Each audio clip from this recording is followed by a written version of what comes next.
Morning, ladies and gentlemen. I got stoner gameplay for you. An absolute amazing LMG. It's really hard to play different guns than the Type 63 and the DMR currently, but I really felt like I want to bring the Stoner 63 X-Plane to you to kind of give you the how to play it and how not to play it, which attachments are the best, and how would you build this gun to be able to rock over on Verdansk. The most important part about the Stoner is that it has zero recoil when you actually mount it. It's one of these guns like the Ram that actually tremendously profits from mounting, so mount it as often as you can. You need to crouch and or mount, and the gun really turns into zero recoil. In this video, we're going to be going down on the damage, time to kill, which attachments are the best, which scope to use. As you can use, I'm actually using the hollow, which is really fantastic. And then we're going to go around and we're going to send Jimmy's back to the lobby. The gun is really powerful, and despite the DMR meta, I think you can still use it, especially when you mount the gun. It's going absolutely crazy.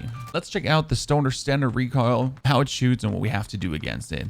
I already sprayed for you, but I'm going to do it again just to emphasize that I'm not having been pre-spraying anything weird. So the Stoner just goes straight up. On range, you have more horizontal bounce. On close, you don't have any horizontal bounce. So 20 meters, the horizontal bounce goes up. That means we will already be needing attachments to counter that. If you were looking at the underbarrels here, you do have the field agent grip and the SVOD speed grip. Both actually have horizontal recoil control, whereas the field agent grip just has more. 20%. So the field agent grip is a must. Now, before I put on a barrel, let's see how much that makes the difference, and if the barrel actually does influence then the recoil as well. Let's do 20 meters here again with the underbarrel that should control horizontal bounce, and you can see already from a feeling it just goes straight up, but realistically already the tiny wobbles and bounces that you could see here are taken care of, which already means if it's taken care of 20 meters, then obviously on the longer distances, you also take care of it. So this underbarrel is a must. Funny story, even though you have the absolute horizontal bounce control, you still do have some weird left and righties happening that you can't take control of because there's no other attachment. There is tops and attachment to make it worse. That would be the Socom Eliminator and the Infantry Compensator. Obviously, we get to see, do we need the sound suppression damage range, or can we actually use one of these, making the horizontal recoil control a little bit worse, but therefore still getting way more vertical recoil control. Next up, the question, obviously, which barrel? We have a high variety of barrels, but the thing is we only have one barrel that says it does bullet velocity bonus. Now, if the damage plus is added correctly in Cold War, we would go from 42 body damage to 46 body damage. Would that make a difference? Let's swap out our calculator. So you have 42 body damage times 6 shots. You're 252 damage to kill someone. That is 42 body damage on chest, stomach, extremities. Now, how would that look like if we're doing 46 times 5? We would end at 230. So even with 46, we would need the same amount of shots to actually kill someone. So it would not change anything on the damage side there. But if we put on the task force barrel, there's no downside on the barrel. Minus magazine ammo capacity, max starting ammo and ammo capacity. It doesn't increase your recoil. So it is still, despite the damage not giving you lesser shots to kill, the better option to use, since it gives you the bullet velocity and the effective damage range. None of the other barrels does that. None of the other barrels helps you. At least it doesn't say that it does it. Maybe the match crate also increases the bullet velocity. But for the task force, I do know it 100% that it does increase a lot and gives it like over 1,000 meters per second bullet velocity. Now for the muzzles, we have a couple of options that we'll be testing through. Obviously, most of you would look at the agency suppressor for the sound suppression and the increased damage range, which I do completely agree on. Makes absolute sense to go for. Then the biggest question, which optic are we going to use? I've been going for the Vision Tech 2 times a lot because the reticles are really fire, especially the precision reticle. Now, you could also go for the quick dot LED, or personally, I really enjoy the Silex Holo Scout. The one biggest problem with the Silex Holo Scout being that it does not have a good standard reticle to boast, to actually use. And then last but not least for this gun, two options. You can put a rear grip on like the Serpent ramp to have 30% higher ADS time, which is a lot to be honest. But then again, you could also reduce your reload time to 4 seconds. And that's kind of what I'm looking at here. You can also take the 120 round speed mag, and that would be going down to 4.5 seconds then. What I do not like about that is that they all increase the aim down sight time, and the aim down sight time is already abysmal. So I tend to go for the fast mag here to actually be able to then zoom in still and have a 4-second reload time. Now let's see what this build would have to offer in full. So again, I do like the Silix Solo Scout. It feels like the blue dot from Modern Warfare, but I do need a different reticle because this one is too bright and doesn't do the job. Still though, if you're aiming in and then shooting away, you can feel it very, very good. So at this point, the gun 20 meters feels like a stable beamer. Obviously, you can feel the sway in the scope because this one here, that's just the sway of the scope. This is actually not increased recoil or anything. This is the standard behavior, and you just get some sway in the scope that takes care of it. Obviously, when you have the centered sway, you can see this right now. We're going around. When you're crouched, the sway is lower. So when you're crouched, obviously, already, you notice the gun is a straight beamer, which tells you that never shoot this gun uncrouched. Generally, that's a go for Cold War guns because your idle sway on these guns is extremely high and you can't actually reduce that. So now the question, obviously, different barrels. Can we do something? We already have an insane bullet velocity, so technically we could take this one off and we could put on a Socom Eliminator, hiring our horizontal recoil but getting way more vert recoil. Would it make it better? What does the Eliminator have to offer? We're doing it standing up. As I said, don't shoot standing up because again, instantly idle sway.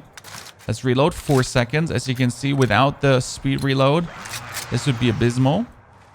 Crouch. And we're going at it again. And suddenly it's straight. It's like crazy how much the difference is of a crouch. So what we can see here on distance, that the Eliminator doesn't do anything. From a feel, I don't get any vert recoil control, and that's what I have felt on many guns here right now. I mean, you can see the steps in here, like a little bit tiny steps, but these steps don't make the gun feel better. I would actually argue they make the gun feel worse. I mean, this is already easy to control. You just pull your mouse down. Whereas this one with the tiny steps would feel like you have horizontal bounce, and you would feel like you're going to shoot and you're going to be like, oh my God, I got to control this. And then you're going to make it worse. So seriously, the agency suppressor seems to be straight up better here. I mean, there's not much horizontal recoil control increase, so because we're insanely controlled 20% with the grip, but the agency suppressor just seems to be the absolute better option here in every case. Now comes the question, since Cold War guns don't seem to have open bolt delay. Open bolt delay means you press the trigger and they shoot 67 milliseconds later. But they don't, they shoot straight away. So could we also take the Stoner and make out of the Stoner like a close quarter combat option? Because the iron sight of the Stoner is actually good. It's not completely terrible. So there might be a world where we could actually go for that as a sniper support gun. As a sniper support gun, then you would definitely need a Serpent wrap because you need the 30% ADS time. Then the task force barrel might not be needed, considering that we don't need effective damage training. We don't need bullet velocity that much because we do already get bullet velocity from the agency suppressor. Whereas the agency suppressor also makes our aim down sight speed lower, so we might actually consider putting the agency suppressor off. Like the agency suppressor makes it lower, but the task force barrel doesn't, which is interesting. It's not like the kind of how Modern Warfare attachments work that every attachment has an ADS time penalty. No, the certain attachments have then ADS time penalty or not. So we could actually keep it like this with the task force barrel and everything. You could do the cut down barrel. Shooting move speed doesn't make sense. Vehicle damage doesn't make sense. Shooting move speed doesn't really make sense too. So all of these don't do a lot for us. They don't give us more ADS time because they're shorter. Again, not like Modern Warfare things work. What you can do though now, as the last one, we have the stocks. So you could go for a radar path, sprint to fire time. So when you're running up, sprint to fire time. Makes sense because that's what most likely is going to happen a lot of times. The no stock I would not put on. No stock sprint to fire time seems good, but the problem is that the no stock hires idle sway. And as you've seen, idle sway is already a problem if you're trying to shoot with Cold War guns. The lasers don't have like a tac laser, so there's no option for that too. Therefore, I would actually go for the radar pad since we're not really going for any kind of hip fire, and we're going to be shooting it straight away. Now let's see what this has to offer. If we're now looking at the ADS time, big difference. Still slow, but big difference. And especially when you're going for sprint to fire, we're good to go. So it's not terrible. Obviously, the iron sight is kind of personal preference because you're shooting with this tiny little, you know, notch there. But let's say we're on 15 meters here. Again, the recoil is pretty much absolutely given. And you can shoot it really good away. Also, if you're going for a further distance, like let's say you put out your sniper, you hit a shot, he's going left to right, and you're trying to hit him 30 meters now. So it's not that hard to actually get your shots in and to get someone down. Obviously, you have to pull your gun down because that's what the stoner does. If you feel like you're having problems to hit your shots with the iron sight on range, the one attachment I get rid of is the radar pad, and then put on whatever you feel like.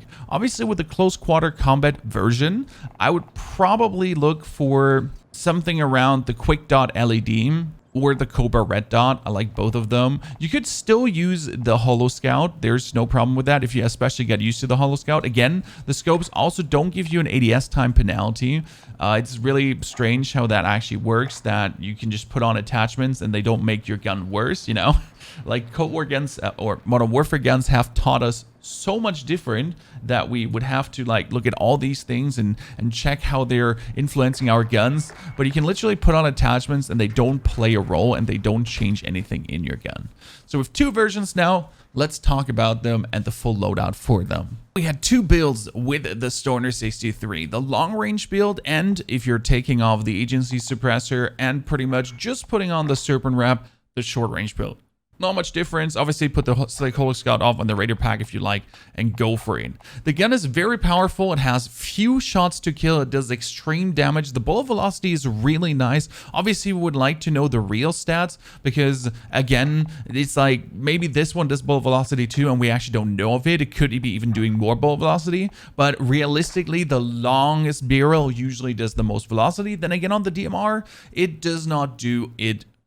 You actually use the titanium barrel instead of the match grade barrel, and especially because the damage plus is not worth it. As you can see here also, the damage plus seemed to be such a good thing, but if it's realistically the same damage plus it has been in Cold War, then your time to kill does not get better. You're ending up at the same time to kill more or less, especially if you're hitting just body shots. You've seen the Silly Holo Scout is also an okay reticle. You really need the different ones, so I'm actually aiming for the cross. I'm aiming for this one, but as you can see, you need 50, 100, 150, 200, 250 kills, and then we're going to be here finally. So it's going to be taking a while, and then we're going to probably play the Stashinio gang. But it does seem to be worth it. This is definitely where we're going to say, yes, having Cold War is a better option than having Modern Warfare, that you're then able to actually level up the reticles faster. Because obviously you can grab in one 24/7 Nuketown 50 kills. Realistically, it's possible, or you just do two, so it takes like an hour to actually get this leveled up. But yeah. You know, it is kind of what it is.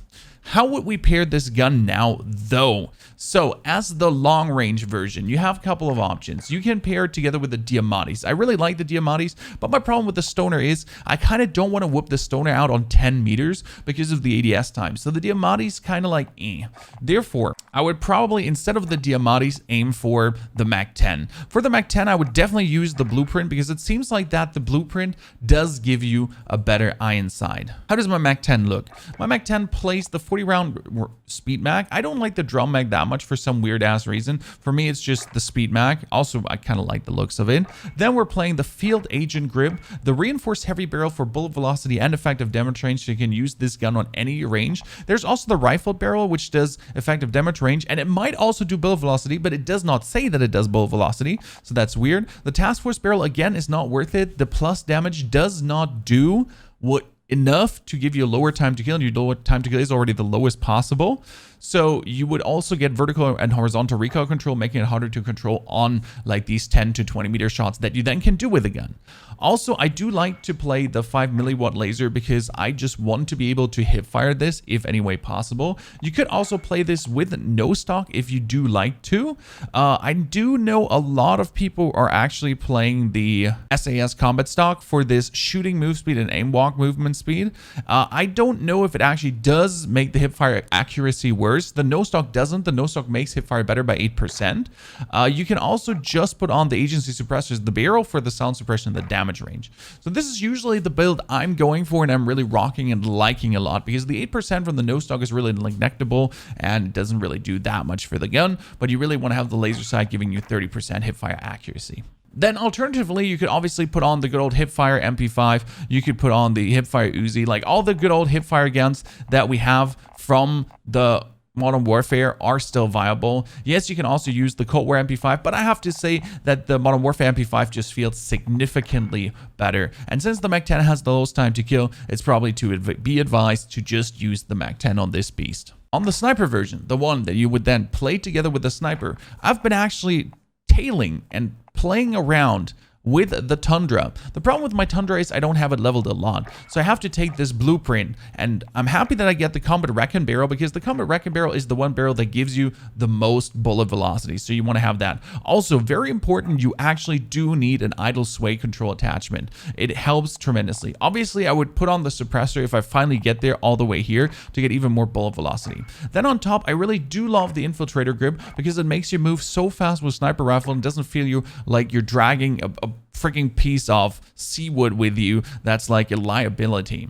When it comes down to the max, I usually just equip the fast mag for fast reloading because bonus rounds don't do it. I'd rather just slam in a new mag and go away. On the rear grip, you can go for the speed tape. Obviously, you want to have a flinch resistance tape. I do not have a flinch resistant tape yet because the gun has a very high flinch when you actually get shot at. The stocks are really not worth it again. Therefore, I actually do like to really just go for the max. And the lasers, no, there is no option to actually use one of these lasers. And then I gotta say that this one feels like a crazy HDR, even better than the HDR. I have tested a friend's version with the suppressor and the bullet velocity felt like super hit scan. So I've been liking the Tundra a lot. The only liability here being, or the only downside, that when you shoot and you're recocking, it feels like and then you can shoot the second shot. Obviously overplaying it here a little bit, but you probably have noticed it too. But that would be then my sniper build. Really cool, and I've been tremendously enjoying it. Obviously in the DMR meta, it's quite hard to snipe because you're trying to do a headshot, and if you don't do a headshot, you do a body shot, and he just pumps like body shot, headshot, and you're dead. Still enjoying that. Ladies and gentlemen, definitely drop your stoner builds below in the chat. I would like to see what you came up with, what you build, what you got in the comments there for me. I've been liking this gun tremendously, and I will definitely drop a gameplay video for you. Even in this stale and monstrous meta, I will make this work, and I will get you some of the good stoner gameplay clapping in. Obviously, it's definitely good for Rebirth Island too, because it's going to be shining there on these distances. But again, then Rebirth Island is also DMR Fiesta.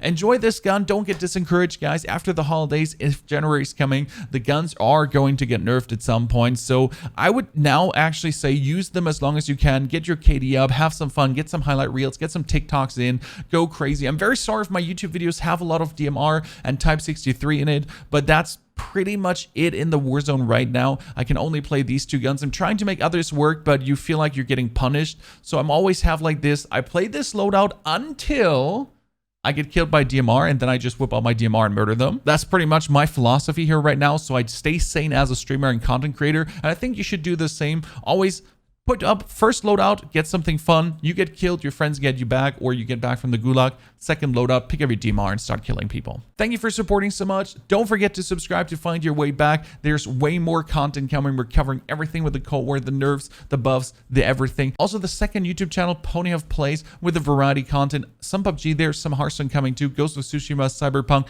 and Twitch TV PKM every single day from 8 a.m. to 4 p.m. German times. Have a wonderful good one, and see you soon in Verdansk.